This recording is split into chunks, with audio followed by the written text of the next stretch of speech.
el problema. Hola Alejandro, ¿cómo te va? Qué gusto conversar contigo, bienvenido. Hola Carlos, buenos días, encantado.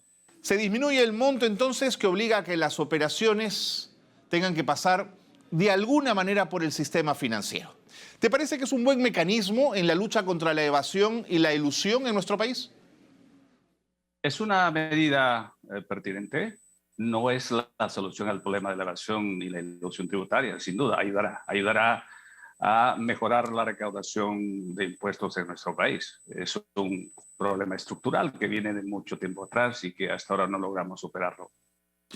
También han hablado que puede ser un mecanismo para enfrentar el tema de la informalidad, en la medida en que obliguemos a todos los que hacen una transacción por 2.000 soles, pequeños y grandes van a tener que pasar de alguna manera por el aro. ¿La lucha contra la informalidad se podría atacar desde esta perspectiva?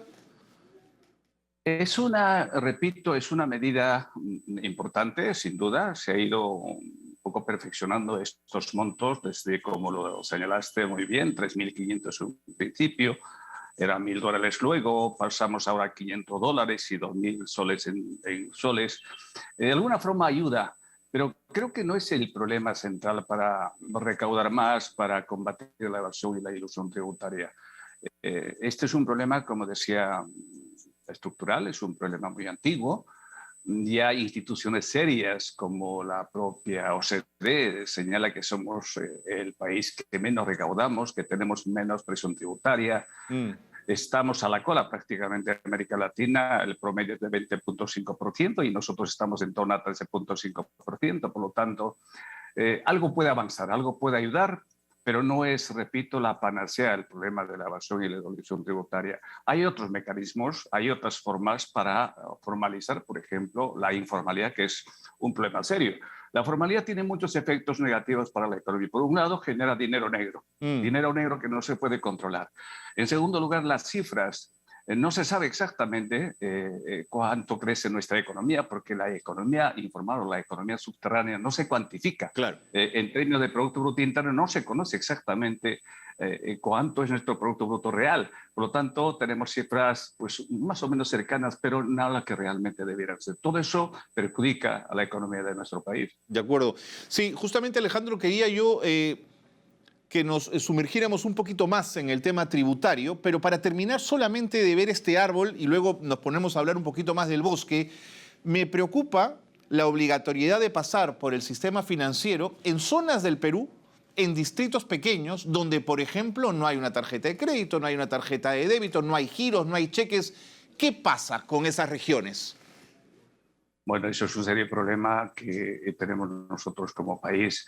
El problema de la digitalización, el tema de la tecnología a nivel de Perú es muy pobre comparado con otros países. Tienen mejores niveles de tecnología en tema de, por ejemplo, de tarjetas de crédito, de cultura financiera, es en este momento Bolivia. Nosotros tenemos un serio problema en ese sentido. Por lo tanto, medidas de este tipo, como decía al principio, puede ayudar, pero no va a resolver el problema de fondo. O sea, habría que modernizar, habría que hacer una especie de revolución digital en el país, tecnológica en el país, para avanzar un poquito más de lo que hasta ahora tenemos. O sea, hay varios temas aquí. Por un lado, cuando se habla de bancarización hay que hablar básicamente de cultura financiera.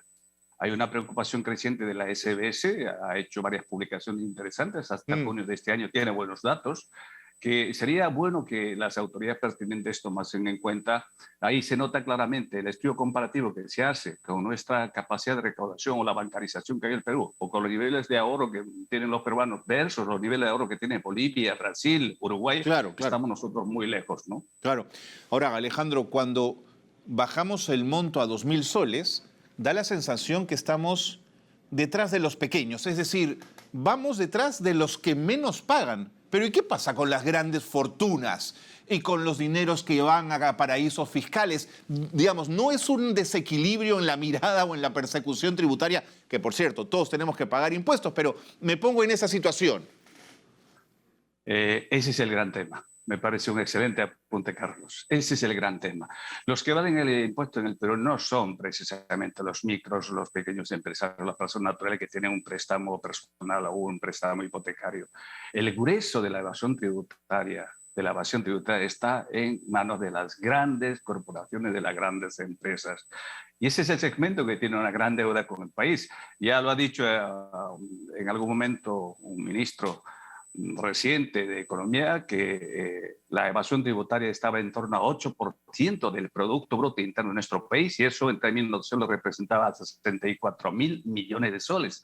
Y 64.000 millones de soles es casi la cuarta parte del presupuesto del año 2021, que era de 183.000 millones de soles. Claro. Por lo tanto, si lográramos combatir esa, digamos, evasión tributaria, repito, de 8% del Producto Bruto Interno de Perú, estaríamos dando un paso gigante. Y eso es lo que no tenemos.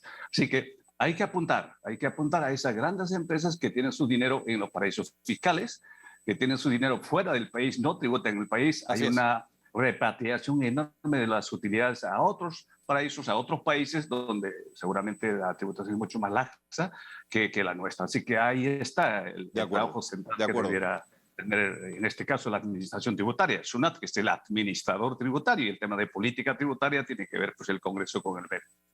Alejandro, ahora sí, tomo tu preocupación inicial en esta conversación, datos que puedo compartir con ustedes y que Alejandro seguramente conoce. El 38.5% de los recursos que recauda el Perú por tributación vienen del IGB, del general a las ventas. Fíjate, países OCDE, 20% de presión tributaria por IGB, América Latina 28% y nosotros en 38%. Y es un impuesto, Alejandro, muy injusto, porque lo pagamos todos por igual. Los que ganan más y los que ganan menos pagan ese mismo impuesto por igual. Entonces mi pregunta es si estos esfuerzos de SUNAT por evitar evasión y elusión podrían hacer que el IGB baje o estamos condenados a ese IGB.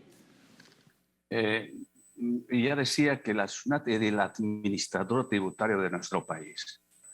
Y las que fijan las políticas tributarias, reforma tributaria, entre otras cosas, que es una preocupación reciente del ministro de Pedro Franque en su momento, sí, lo fija el Congreso de la República y por supuesto, Economía y Finanzas. Entonces, aquí está el problema gerencial. ¿A dónde voy? Pues a que quién es el que gerencia. Porque hay una tasa de morosidad enorme en nuestro país. Tasa de morosidad que está en torno al 40% en las pequeñas y medianas empresas. Tasa de morosidad. ¿Quién es el que hace la cobranza? ¿Por qué hay tanta deuda tributaria que dura más de 20 años en los pleitos judiciales? Pues ¿quién hace este trabajo? La SUNAT. Yo creo que pocos nos hemos preocupado por intentar decir que la SUNAT, a pesar de que una y otra vez se ha dicho que hay nuevos funcionarios, nuevos directivos, especialistas, expertos en la materia, pero los resultados están ahí. No podemos romper la barrera del 14% de presión tributaria en el Perú. Y eso es un tema gerencial, es un tema de gestión. Si el gerente, el jefe de la SUNAT, tiene las ideas claras, tiene un norte claro, tiene objetivo, tiene metas, tiene indicadores de gestión, seguramente que podemos recaudar mucho más, porque ahí están los indicadores oficiales de morosidad, de que se paga más el IGB que el impuesto a la renta, el impuesto a la renta 50% de evasión. Es que no puede ser, esto es terrible. 50% de evasión y IGP el 35%. Y esos son datos oficiales y cualquiera podía mirarlo y fácilmente nos dará la razón. En ese mismo sentido, Alejandro, hay una preocupación que quería compartir contigo, y es que me preguntaba si la administración tributaria le ha puesto el ojo a estos asesores, consultores, bufés de abogados, que son los que arman las arquitecturas de las evasiones y las elusiones tributarias de las grandes empresas. Y SUNAT tiene que saber quiénes son. ¿Por qué se pasean tan tranquilos, Alejandro? Mira, las grandes corporaciones tienen un staff de asesores tributaristas. Los mejores tributaristas están en las grandes corporaciones, en las empresas mineras, en las empresas industriales, en las empresas pesqueras, en las empresas agroindustriales, en las financieras. O sea, digamos, el experto más especializado en temas tributarios están allí. Y ellas saben perfectamente cuáles son los entresijos, esas salidas, esas puertas, esas llaves de entrada para poder hacer este trabajo de pagar menos impuestos al Estado. Pero si a eso le sumamos, una cosa que a mí me parece realmente interesante conversar, Carlos, el tema de la ingeniería contable. Claro. En nuestro país hay lo que se llama ingeniería contable, lo que llamamos contabilidad creativa. Entonces, Pues que no se hace una auditoría adecuada. Así Las es. empresas auditoras no hacen lo que tienen que hacer. Ahí la ética profesional brilla por su ausencia. Y de paso la SUNAT no revisa las cuentas, la información contable que proporcionan cada año a la SUNAT no necesariamente refleja la situación económico-financiera de la empresa. Más por el contrario, es una contabilidad ficticia. Por eso aquí en el Perú hay dos cosas, una llamada contabilidad financiera y otra tributaria fiscal. Un poco que ahora se está intentando superar, pero hay todo un trabajo por delante. Y insisto, el problema del impuesto a la renta está ahí, en que no se fiscaliza adecuadamente la contabilidad que presentan las De acuerdo. empresas en nuestro país. Y en esta problemática tenemos el asunto, por ejemplo, de las facturas falsas, que muchas empresas recurren a ellas, la no declaración del nuevo patrimonio, que tampoco se declara. Entonces mi preocupación es la siguiente, Alejandro, y tú lo has dicho, el tema de la cultura tributaria. Quizás si el Estado fuese mejor administrador de nuestros tributos, mejor la carretera, mejor el hospital, mejor la escuela pública, de pronto nos animamos a pagar con más entusiasmo, Alejandro. Sí, también hay eso. Se ha escuchado mucho de ese tipo de opiniones. Sin duda dice yo no pago mis impuestos porque no recibo nada a cambio. Eso también es una reacción casi natural. En duda exigimos, o sea, los que pagamos impuestos son los mismos. Somos 15.000 contribuyentes de impuestos a la renta en el Perú. Solo son los que pagamos impuestos. ¿Solo 15.000? 15.000, ahí están los datos y lo pueden mirar. Y entonces dice uno, yo pago mis impuestos pero no recibo a cambio nada. Así es. O recibo menos seguridad, menos educación de calidad, menos transporte, digamos, mejorado, menos vías de comunicación seguras, es decir, una serie de servicios públicos que no se corresponde con el impuesto que uno paga. Por eso, todos los contribuyentes, Carlos, de esos miles de contribuyentes peruanos que pagamos puntualmente nuestros impuestos, la mayoría tiene seguro privado, o quizás el 100%. De acuerdo. ¿Y eso por qué? Porque la salud, pues la educación pública de la salud no es de la calidad que esperase. De acuerdo. Entonces, hay todo un problema detrás de todo esto. Creo que necesitamos urgentemente una especie de reforma tributaria, una política tributaria diferente, por supuesto también conciencia tributaria. Pero volviendo a tu preocupación inicial... Para cerrar, Alejandro, por favor. Acerca de la inclusión financiera, necesitamos urgentemente hacer lo que hacen en otros países, promover cultura financiera y cultura económica para tomar mejores decisiones en nuestro país.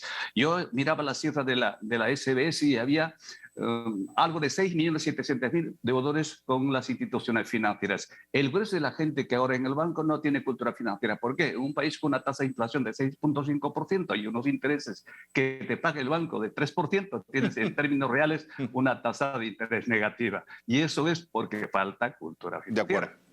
Más claro imposible, Alejandro, muchísimas gracias. Gracias por habernos ayudado a entender mejor esto. Por supuesto, sin dejar de reconocer los esfuerzos que hace SUNAT, que es una organización que tiene que recaudar, aunque no nos guste los tributos, hay que pagarlos. En ese sentido, Alejandro, es claro, pero hay que darle herramientas, hay que darle buenas normas para que pueda hacer ello. Alejandro, te mando un abrazo, muchísimas gracias. Igualmente, muchas gracias, buenos días. Alejandro Narváez, economista, ha estado con nosotros. Interesante todo lo que nos ha contado, lo que nos ha podido decir en torno al tema de esta norma. Así que ya lo saben, toda transacción por encima de los 2.000 soles tiene que ser por banco. Seguimos con más noticias.